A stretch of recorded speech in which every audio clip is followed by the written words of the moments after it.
Ano mangyayari sa yelo pag inilagay sa mainit na kaldero?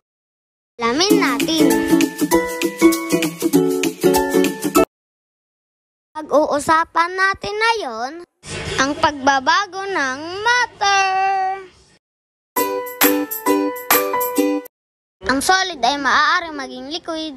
Ang liquid ay maaaring maging gas. Solid maaaring maging gas. Ang liquid ay maaaring maging solid. Ang gas ay maaaring maging solid. Ang gas ay maaaring maging liquid. Ba kayo maniniwala? Gusto mo ba ng ebidensya? At mag-eksperimento. Ang yelo bilang solid.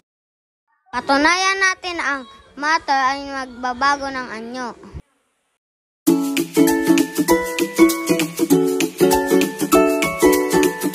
Ito ay electric cooker.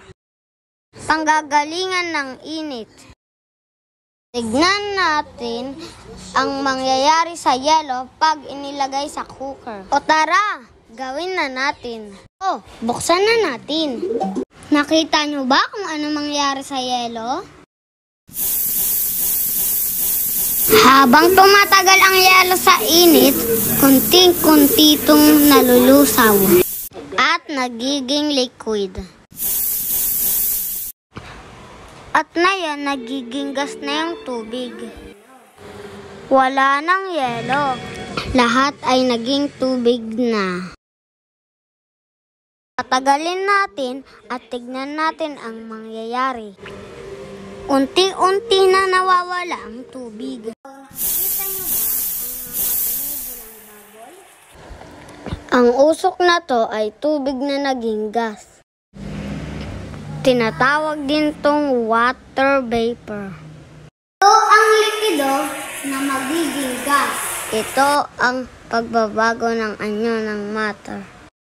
Mula solid papuntang liquid. Mula likido patungong gas.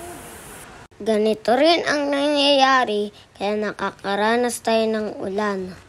Ang tubig sa dagat ay nagiging gas, nagiging water vapor, at magko-condense. Pag bumigat na ang ulap, ito ay magiging liquid bilang ulan.